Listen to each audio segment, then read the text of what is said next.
Bahujan Samaj party existence में थी और उसके बाद चंद्रशेखर रावण ने पार्टी बना ली है, बिना यह समाज को बताए कि बहुजन समाज पार्टी में क्या कमियां थीं और उन कमियों को उन्होंने कैसे दूर किया है। फिर उसके बाद अभी हमने रिसेंटली जो स्वामी प्रसाद मौर्य को भी देखा, उन्होंने भी पार्टी बना ली तुरंत ही जो है। तो सभी लोग का जो फोकस है वो सत्ता पर है, लेकिन अगर आप जो है आकलन करें, थोड़ा सा सोच विचार करें, तो सत्ता के कितना नज़दीक हैं ये लोग, ये सत्ता से बहुत दूर हैं। कारण क्या है? कारण ये है कि इनकी गैर राजनीतिक जड़ें जो हैं वो बहुत कमज़ोर हैं और उन पर इनमें से कोई काम नहीं कर रहा है। मंच पर खड़े होकर जो है हिंदू धर्म के खिलाफ भाषण देने से गैर राजनीतिक जड़ें मजबूत नहीं होती हैं। गैर राजनीतिक जड़ें मजबूत होंगी आपको जो है बुद्ध के धम्म, जो बाबा साहेब डॉक्टर भीमराव अम्बेडकर कहते हैं कि ब्राह्मणवाद और श्रमणवाद, तो आपको श्रमणवाद को समझना पड़ेगा, श्रमण संस्कृति के बारे में बताना पड़ेगा, श्रमण संस्कृति की तरफ लोगों को लेकर आना पड़ेगा, श्रमण संस्कृति के अंतर्गत लोगों को इकट्ठा करना पड़ेगा। तो नीलम जी, अगर इस देश में कोई भी बहुजन समाज का नेता, कोई भी बहुजन समाज का प्रोफेसर या कोई भी बुद्धिजीवी व्यक्ति अगर इस उद्देश्य में लगा है, सत्ता को प्राप्त करने के लिए अपनी गैर राजनीतिक जड़ों को मजबूत करने में लगा है, तो निसंदेह वो जो है परम पूज्य बाबा साहब डॉक्टर भीमराव अम्बेडकर के बनाए हुए निर्धारित किए गए उद्देश्य को पूरा करने में लगा हुआ है। लेकिन मुझे अभी तक ऐसा कोई दिखाई नहीं देता। अभी छोटी छोटी घटनाओं पर अपना दिमाग लगाया होता, फोकस किया होता, तो इन छोटी घटनाओं में क्या मांगा उन्होंने न्याय के तौर पर? एक नौकरी, और क्या मांगा है? लेकिन सर छोटी घटना कहाँ है, किसी की जान चले जाना, किसी का बच्चा चले जाना, पूरा परिवार मतलब अभी तक सदमे है, माँ का रो के बुरा हाल है, बहन का रो रो के बुरा हाल। आप कह रहे छोटी घटना, मतलब किसी के घर से किसी का बेटा चला जाना, क्या सपने देखोगे, किस तरह से पढ़ाया लिखाया होगा, तो इसको आप छोटी घटना कैसे कह सकते? गोली जो है एक ही समाज के युवाओं को लगी है और अगर गोली चलाने वाले जो पुलिस अधिकारी हैं, पुलिस कर्मचारी हैं, वो उनके जाति के विपरीत जाति के हैं या कहें कि तथाकथित उच्च जाति के हैं, तो इस बात को समझने में हमें जरा सी भी देर नहीं करनी चाहिए कि जो पुलिस अधिकारी, पुलिस कर्मचारी जिन्होंने गोली चलाई है, वो भी जातिवादी मानसिकता से ग्रस्त थे। अगर ये सामाजिक अत्याचार है और बाबा साहब डॉक्टर भीमराव अम्बेडकर इस सामाजिक अत्याचार का इसका जो समाधान है वो धर्म परिवर्तन में देखते हैं और यह निर्णय लेते हैं कि धर्म परिवर्तन करना ही पड़ेगा, तो ये समाज जो है अभी तक परम पूज्य बाबा साहब डॉक्टर भीमराव अम्बेडकर की उस बात को क्यों नहीं समझ पा रहा है।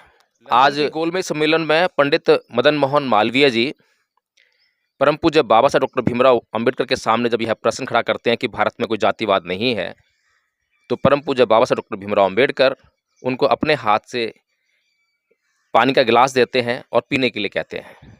तो भरी गोलमेज सम्मेलन में पंडित मदन मोहन मालवीय जी उस पानी को पीने से इनकार कर देते हैं और वहाँ पर जो है दूध का दूध, पानी का पानी हो जाता है। ये तुरंत सत्ता चाहिए, अपने जीवन में सत्ता चाहिए, त्याग नहीं चाहिए, कोई बलिदान नहीं करना है।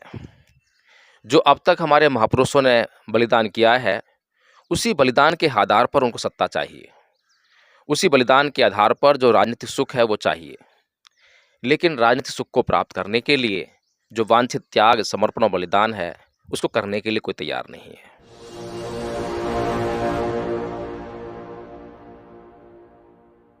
नमस्कार, आप देख रहे हैं एनबी न्यूज़ 24x7 नीलम बोध के साथ। साथियों, अभी कुछ दिन पहले उत्तर प्रदेश रामपुर सिलाई बड़ा गांव में एक ऐसी घटना घटी है जिसने की मानवता को शर्मसार कर दिया। जी हां, फिर से एक बार जातिवादी आधार पर गुंडों का तांडव देखने को मिला, उत्तर प्रदेश की योगी पुलिस का तांडव देखने को मिला और जिस तरह से उन्होंने खुले तौर पर फायरिंग की और उसी फायरिंग में बहुजन समाज के एक युवा की जान चली गई और 2 युवा गंभीर रूप से घायल हुए हैं। और साथियों, पूरा घटनाक्रम जो बताया जा रहा है कि जातीय आधार पर वहां पर दंगा उत्पन्न हुआ और उसी दंगे में जब वहां पर पुलिस आई और पुलिस ने लाठीचार्ज किया और फायरिंग की, उसी फायरिंग में उस बहुजन युवा की जान चली गई। साथियों, पूरा घटनाक्रम है, उसी पर मैं चर्चा करूंगी। मेरे साथ में आज एडवोकेट जय भीम प्रकाश जी, उन्हीं से जानना चाहूंगी कि आजादी क्या 77 साल बाद भी जातीय आधार पर इस तरह का उत्पीड़न रुकने का नाम नहीं ले रहा है, तो बेसिक कारण क्या है? नमस्कार सर, आपका स्वागत है एनबी न्यूज में। जी, जय भीम, नीलम जी। जी, सर रामपुर में जिस तरह से बताया जा रहा है जो पूरा घटनाक्रम है वहाँ पर गाँव के बीच में एक खाली ज़मीन थी जो कि एक तालाब था। गाँव के लोगों ने उसमें मिट्टी भर के उसको समतल किया और जब उसको समतल कर दिया, साफ-सफाई कर दी तो वहाँ पर उन्होंने डॉक्टर अंबेडकर के नाम से एक बोर्ड लगाया और जब वो बोर्ड वहाँ पर लगा तो तथाकथित मनुवादी व्यवस्था के लोग वहाँ पर आए, उन्होंने लड़ाई-झगड़ा किया और उसी लड़ाई-झगड़े में जब वहाँ पर पुलिस पहुँची तो पुलिस की गोली का शिकार एक बहुजन समाज का युवा हो गया जिसका नाम सुमेश है, 10वीं क्लास का छात्र है, उम्र 17 साल बताई जा रही है। तो इस तरह की घटनाओं को किस तरह से देखते हैं? क्योंकि सर हम अक्सर कहते हैं कि जाति है कि जाति नहीं। जी, बहुत-बहुत धन्यवाद नीलम जी। और मैं इस घटनाक्रम को जो है आगामी चुनावों से जोड़कर देख रहा हूँ, क्योंकि चुनाव सर पर हैं और जो अब मुद्दों की राजनीति करने वाले लोग हैं, जी, हर एक घटना पर सड़कों पर आंदोलन करने वाले लोग हैं, वे भी चुनाव लड़ने का प्रयास करेंगे। तो उन लोगों को भटकाने के लिए कि जो मुख्य जो धारा चल रही वाली है देश में जो है चुनाव के लिए, चुनावी जी, माहौल तैयार होगा, उस चुनावी मुद्दे से उनको भटकाने के लिए इस घटना को मुख्यतः शायद अंजाम दिया गया है, ऐसा मेरा मानना है। दूसरी बात यह है कि ये घटना किस प्रकार की है, इसका नेचर क्या है? क्या ये घटना एक परिवार के साथ घटित हुई घटना है? क्या एक परिवार के ऊपर हुआ अत्याचार है, एक व्यक्ति के ऊपर हुआ अत्याचार है, या फिर एक सामाजिक अत्याचार है? मैं बार-बार इस बात की चर्चा करता रहा हूँ कि जो अत्याचार हो रहा है, अगर व्यक्तिगत है तो उसके लिए आपके पास कोर्ट है, कोर्ट के जाके दरवाजे जी, खटराइए, पुलिस प्रशासन में जाके रिपोर्ट लिखाइए।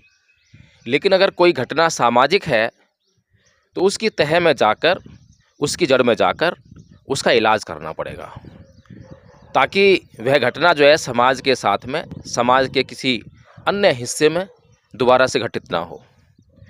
हम लगातार देख रहे हैं कि जातिवाद जो है इस देश की प्रमुख बीमारी है और देश की जो ये प्रमुख बीमारी है, इसका इलाज भी हमारे महापुरुषों ने, इस देश के महापुरुषों ने बार-बार देने का प्रयास किया है। लेकिन समस्या ये है कि इस देश में जो लोग मुद्दों की राजनीति करना चाहते हैं या राजनीति के द्वारा सत्ता प्राप्त करना चाहते हैं, वे लोग धैर्यवान नहीं हैं, सहनशील नहीं हैं। धैर्यवान और सहनशील ना होने के कारण और ऊपर से जो है मैं ये कहूँगा कि बुद्धिमान भी नहीं है। बुद्धिमान ना होने के कारण वो जो है एक अच्छी नीति जो है सत्ता को प्राप्त करने के लिए नहीं बना पा रहे हैं। उन्हें अभी इंस्टेंट रिलीफ चाहिए, अभी तुरंत सत्ता चाहिए, अपने जीवन में सत्ता चाहिए, त्याग नहीं चाहिए, कोई बलिदान नहीं करना है। जो अब तक हमारे महापुरुषों ने बलिदान किया है, उसी बलिदान के आधार पर उनको सत्ता चाहिए, उसी बलिदान के आधार पर जो राजनीतिक सुख है वो चाहिए। लेकिन राजनीतिक सुख को प्राप्त करने के लिए जो वांछित त्याग, समर्पण और बलिदान है, उसको करने के लिए कोई तैयार नहीं है। अब ये जो घटना घटी है रामपुर में, यह सामाजिक घटना है और इस सामाजिक बीमारी से निजात दिलाने के लिए परम पूज्य बाबा साहब डॉक्टर भीमराव अम्बेडकर ने, क्योंकि उन्होंने भी ये जातिवाद का दंश जो अपने पूरे जीवन झेला। बचपन में जो स्कूल में उनको भीतर कक्षा में बैठकर नहीं पढ़ने दिया, कक्षा के बाहर बैठकर उनको पढ़ाई करनी पड़ी, संघर्ष करना पड़ा। मटके को छूने की इजाज़त नहीं थी।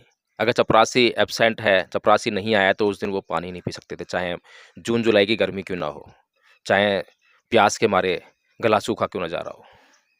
नाई ने बाल काटने से इनकार कर दिया।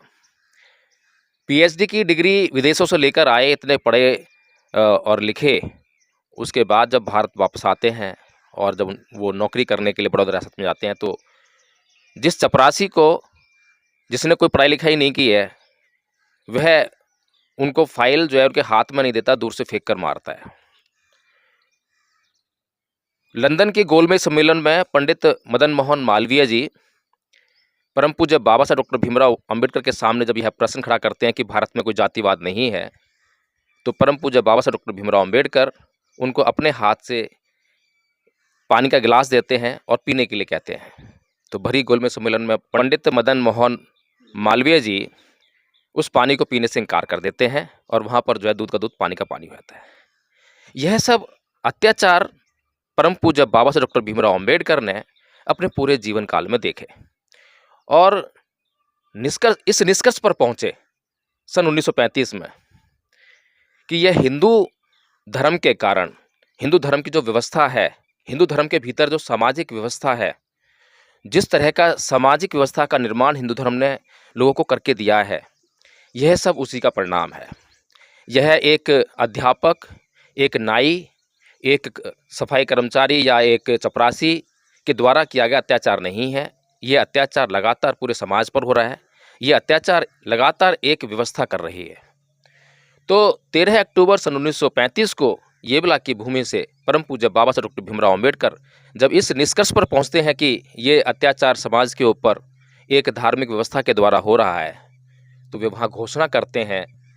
हजारों की भीड़ उनके सामने है, उसमें एक घोषणा करते हैं और आह्वान करते हैं कि मैं हिंदू धर्म में पैदा हुआ, यह मेरे बस की बात नहीं थी, लेकिन मैं हिंदू धर्म में मरूंगा नहीं।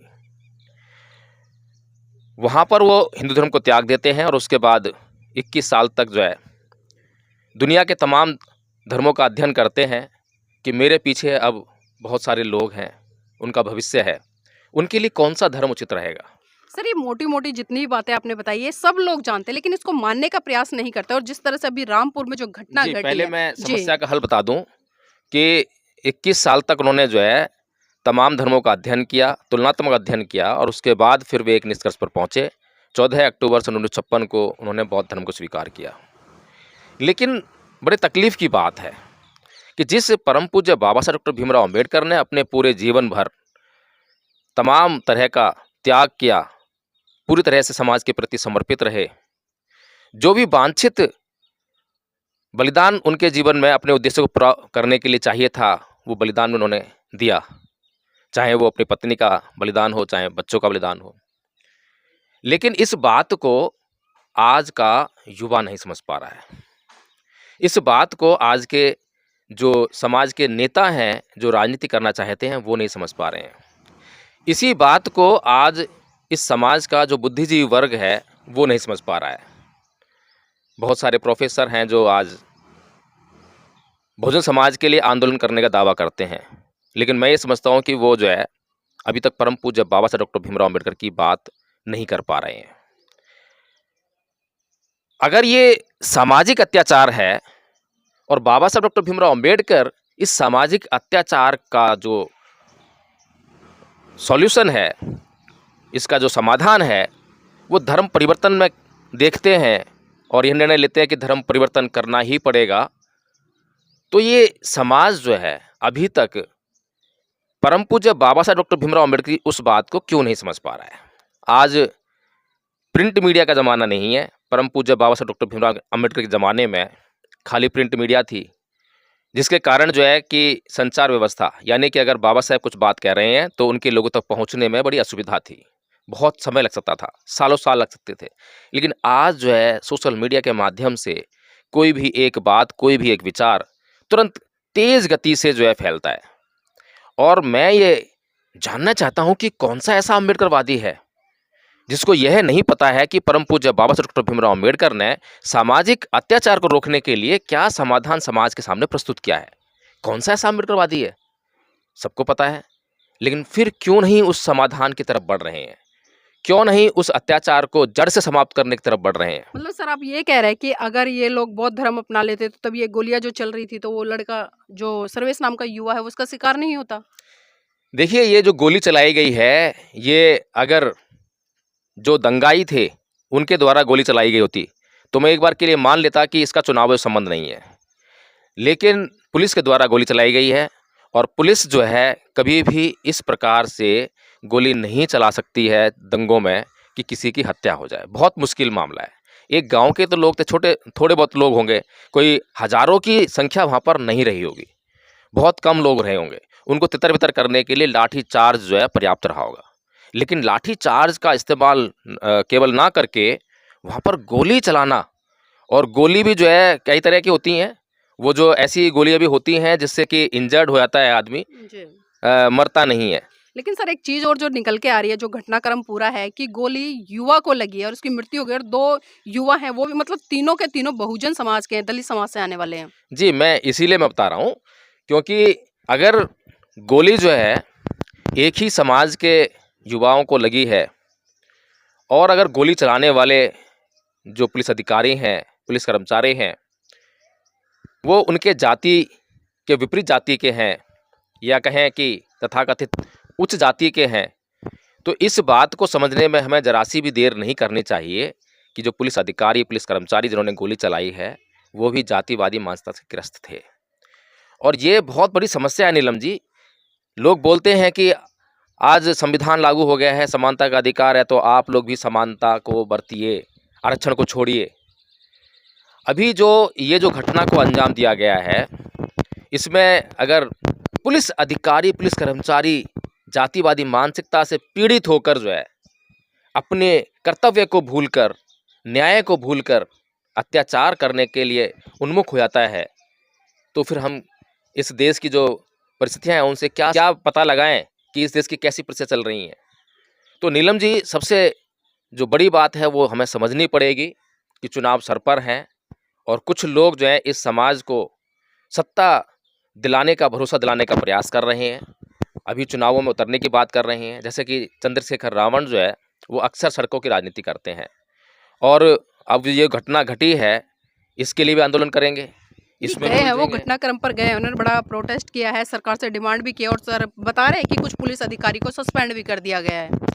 देखिए, मैं बार बार कहता आया हूं कि अगर हमारे महान पुरुषों ने इन छोटी छोटी घटनाओं पर अपना दिमाग लगाया होता, फोकस किया होता, तो इन छोटी घटनाओं में क्या मांगा उन्होंने न्याय के तौर पर? एक नौकरी, और क्या मांगा है? लेकिन सर छोटी घटना कहाँ है, किसी की जान चले जाना, किसी का बच्चा चले जाना, पूरा परिवार मतलब अभी तक सदमे है, माँ का रो के बुरा हाल है, बहन का रो रो के बुरा हाल। आप कह रहे छोटी घटना, मतलब किसी के घर से किसी का बेटा चला जाना, क्या सपने देखोगे, किस तरह से पढ़ाया लिखाया होगा, तो इसको आप छोटी घटना कैसे कह सकते हैं सर? ठीक है नीलम जी, मैं भी ये मानता हूँ कि छोटी घटना नहीं है। किसी व्यक्ति की मौत हो जाना कोई छोटी घटना नहीं है, मैं इस बात से इनकार नहीं कर रहा हूँ। लेकिन जिस उद्देश्य की मैं बात कर रहा हूँ, जो लक्ष्य है बहुजन समाज के लिए महान पुरुषों ने निर्धारित किया है, उसके सामने कितनी बड़ी घटना है, मैं ये पूछना चाहता हूँ। क्या बहुत बड़ी घटना है उस लक्ष्य के सामने? लेकिन सर अभी अगर इसी तरीके की 2-3 घटनाएं और अंजाम दे दी जाएं देश में दलितों के साथ में, तो दलित नेता कहाँ उलझेंगे? दलित नेता क्या न्याय की मांग करेंगे? मैं लगातार इस बात पे जोर देता रहा हूँ कि 1925 में आरएसएस की स्थापना हुई, लेकिन उनकी राजनीतिक पार्टी कब अस्तित्व में आ रही है? 1976-77 में आ रही है जनसंघ के रूप में। उससे पहले वो राजनीति सोच नहीं रहे। उससे पहले जो है वो जो राजनीतिक दल कांग्रेस के रूप में विद्यमान है और तमाम दल हैं, वहाँ पर अपने लोगों को फिट कर रहे हैं, अपने मानसिकता के, अपने विचार के लोगों को वहाँ पे फिट कर रहे हैं। तो ये जो समाज है इसके अंदर धैर्य नहीं है, सहनशीलता नहीं है, प्लानिंग नहीं है, कोई योजना नहीं है, उस योजना पर जो है कोई काम करने की तैयारी नहीं है। अभी 2024 के चुनाव को कितना समय रह गया है और उसके लिए किस नेता ने क्या तैयारी की है? तो जो ये नए नए नेता लोग जो उभर कर आ रहे हैं, अभी प्रोफेसर लक्ष्मण यादव जी ने अपनी नौकरी खोई है और समाजवादी पार्टी से उनका ताना बाना शुरू हो गया है। तो ये लोग जो हैं दावा करते हैं कि बहुजन समाज के लिए इनके अंदर पीड़ा है, दर्द है और उनके लिए राजनीति करने जा रहे हैं।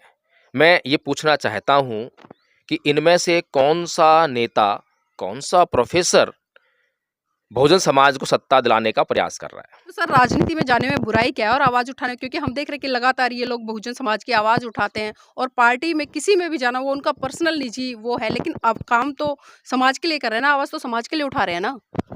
नीलम जी, उद्देश्य क्या है? मैं तो उद्देश्य की बात कर रहा हूं। लोगों को जागरूक करना। ये कोई उद्देश्य नहीं है। तो जो बाबा साहेब का जो कोटेशन लोग बोलते हैं कि शिक्षित बनो, संगठित रहो, संघर्ष करो, और अंग्रेजी में बाबा साहेब ने कहा है कि एजुकेट, एगिटेट एंड ऑर्गेनाइज। तो उसमें जो संघर्ष की बात नहीं कही अंग्रेजी में, लेकिन हिंदी में लोग जो है संघर्ष की बात करते हैं, क्योंकि लोग संघर्ष के आदी हैं। बोलते भी हैं कि हम अम्बेडकरवादी हैं, हम संघर्ष के आदी हैं। संघर्ष के आदी हो चुके हैं। संघर्ष कौन सा? संघर्ष वो वाला नहीं जो वांछित होता है, जो अपने आप से आता है। संघर्ष जबरदस्ती का संघर्ष, जबरदस्ती संघर्ष करने के लिए आमादा ये समाज, ये अपने लक्ष्य से भटक रहा है। लक्ष्य होना चाहिए समाज के लिए इस देश में सत्ता प्राप्त करना, ये लक्ष्य होना चाहिए। बाबा साहेब ने भी लक्ष्य दिया है। बाबा साहेब ने कहा कि आपकी सभी समस्याओं की जो चाबी है, जो समाधान है, वो राजनीतिक सत्ता है। बाबा साहेब कहते हैं उसको प्राप्त करना ही होगा। ये आपका उद्देश्य होना चाहिए, क्योंकि आप अपनी समस्याओं की जितनी भी समस्याएं हैं, सभी समस्याओं का हल इस सत्ता से निकाल सकते हो। लेकिन बाबा साहब डॉक्टर भीमराव अंबेडकर ने खाली इतना ही कहा होता तब भी ठीक था कि अपनी अपनी खिचड़ी पका रहे हैं लोग जो है। लेकिन बाबा साहब ने आगे चलकर ये भी कहा कि उसको प्राप्त करने के लिए हमें अपनी गैर राजनीतिक जड़ें मजबूत करनी पड़ेंगी। और गैर राजनीतिक जड़ें क्या हैं? वो है सांस्कृतिक आंदोलन। बाबा साहब कहते हैं कि इस देश में दो संस्कृतियों के बीच में युद्ध चल रहा है और जो उस युद्ध में विजेता होगा उसकी सत्ता होगी, उसका सब कुछ होगा, पूरा देश उसी का होने वाला है।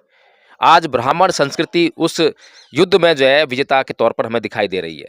तो बताइए मुझे कि इस देश की कौन सी चीज़ उनके हाथ में नहीं है? शासन, प्रशासन, तमाम संसाधन आज जो है उस संस्कृति के हाथ में उनका कब्जा है और जिस प्रकार से चाहें वो उस प्रकार से यूज़ कर रहे हैं। तो नीलम जी, अगर इस देश में कोई भी बहुजन समाज का नेता, कोई भी बहुजन समाज का प्रोफेसर या कोई भी बुद्धिजीवी व्यक्ति अगर इस उद्देश्य में लगा है, सत्ता को प्राप्त करने के लिए अपनी गैर राजनीतिक जड़ों को मजबूत करने में लगा है, तो निसंदेह वो जो है परम पूज्य बाबा साहब डॉक्टर भीमराव अंबेडकर के बनाए हुए निर्धारित किए गए उद्देश्य को पूरा करने में लगा हुआ है। लेकिन मुझे अभी तक ऐसा कोई दिखाई नहीं देता। अभी जो है पार्टी बनाने के लिए सबको जल्दी है। बहुजन समाज पार्टी एग्जिस्टेंस में थी और उसके बाद तुरंत ही जो है चंद्रशेखर रावण ने पार्टी बना ली है, बिना यह समाज को बताए कि बहुजन समाज पार्टी में क्या कमियां थीं और उन कमियों को उन्होंने कैसे दूर किया है। फिर उसके बाद अभी हमने रिसेंटली जो स्वामी प्रसाद मौर्य को भी देखा, उन्होंने भी पार्टी बना ली तुरंत ही जो है। तो सभी लोग का जो फोकस है वो सत्ता पर है। लेकिन अगर आप जो है आकलन करें, थोड़ा सा सोच विचार करें, तो सत्ता के कितना नज़दीक हैं ये लोग? ये सत्ता से बहुत दूर हैं। कारण क्या है? कारण ये है कि इनकी गैर राजनीतिक जड़ें जो हैं वो बहुत कमज़ोर हैं और उन पर इनमें से कोई काम नहीं कर रहा है। मंच पर खड़े होकर जो है हिंदू धर्म के खिलाफ भाषण देने से गैर राजनीतिक जड़ें मजबूत नहीं होती हैं। गैर राजनीतिक जड़ें मजबूत होंगी आपको जो है बुद्ध के धम्म, जो बाबा साहब डॉक्टर भीमराव अम्बेडकर कहते हैं कि ब्राह्मणवाद और श्रमणवाद, तो आपको श्रमणवाद को समझना पड़ेगा, श्रमण संस्कृति के बारे में बताना पड़ेगा, श्रमण संस्कृति की तरफ लोगों को लेकर आना पड़ेगा, श्रमण संस्कृति के अंतर्गत लोगों को इकट्ठा करना पड़ेगा। सर, आपने श्रमण संस्कृति की बात करी, बौद्ध धर्म की बात करी, तो जानना चाहूंगी राजनीति में, क्योंकि राजनीति में सर समाज का वोट चाहिए। अगर पर्टिकुलर कोई व्यक्ति एक धर्म का प्रतिनिधित्व करने वाला होगा और वो वोट मांगने जाएगा, क्योंकि भारत देश में हम बौद्धों की संख्या कितनी देख रहे हैं सर, तो आप खुद बताइए ना कि कहाँ से वो राजनीति में आएंगे पर्टिकुलर एक धर्म को लेकर। तो किसने कहा है कि आप राजनीति कीजिए? किसने कहा है, बताइए आप मुझे। नहीं, अभी आप कह रहे हैं ना। नहीं, मुझे ये बताइए कि आपने अगर गैर राजनीतिक जड़ों पर काम करना शुरू किया हो और आपने अपनी गैर राजनीतिक जड़ों को मजबूत करते हुए अपनी विचारधारा पर एक व्यक्ति को आपने जो है तैयार कर लिया, आपने एक व्यक्ति तैयार कर लिया और उस व्यक्ति को जो है आपने किसी भी पार्टी में फिट कर दिया, तो वो व्यक्ति जो है आपके लिए कुछ ना कुछ तो लाभ लेकर आएगा ना। लेकिन आपने अपनी एक पार्टी बनाई, जैसा कि बहुजन समाज पार्टी में आपने, ये एक बहुत बड़ा प्रैक्टिकल हुआ है इस देश में जो है। बहुजन समाज पार्टी अस्तित्व में आई, सत्ता में भी आई और उसके पास ब्राह्मण भी टिकट लेने के लिए आया, ठाकुर भी टिकट लेने के लिए आया, बनिए भी टिकट लेने के लिए आए और उन लोगों ने टिकट लेकर सत्ता भी हासिल की। सत्ता मतलब एमएलए बने, एमपी बने। तो उन्होंने जो है इस बहुजन समाज के लिए कितना काम किया, बताइए आप मुझे। उनका मिशन था इस पार्टी के माध्यम से अगर किसी क्षेत्र से सत्ता उनके पास आते, सत्ता का अंश उनके पास आता है, तो सत्ता का अंश प्राप्त करना, ये उनका लेकिन सर, जो चाहे अगर हम लोकसभा की बात करें, विधानसभा की बात करें, एक क्षेत्रफल के आधार पे होता है, तो उसमें जो भी काम आता है वो करते तो हैं वो लोग। देखिए, जो औपचारिक काम है तो करने पड़ेंगे। अब सड़क बनानी है, सड़क टूटी फूटी पड़ी है, तो सबके लिए बन रही है तो ना, वो नहीं है। लेकिन कुछ विशेष कार्य होते हैं, जैसे कि मैं अगर एक विशेष फंड की बात करूं, जो कि दलित समाज के लिए एक अलग से विशेष फंड होता है। जैसे कि दिल्ली की में बहुत आपने देखा होगा कि दलितों के लिए, SC ST OBC के लिए जो फंड है वो अलग से निर्धारित है SC STs के लिए। तो उस फंड को जो है सरकार लगातार जो है उन लोगों पर खर्च नहीं कर रही है, वो जो है किसी उसको डाइवर्ट करके किसी और अपने कामों में खर्च कर रही है। तो जो इस समण संस्कृति की विचारधारा का व्यक्ति आएगा, उसको जो तैयार होकर आएगा, तो वो व्यक्ति जो है उस फंड को वहीं पर लगाने का काम करे जहाँ के लिए निर्धारित है।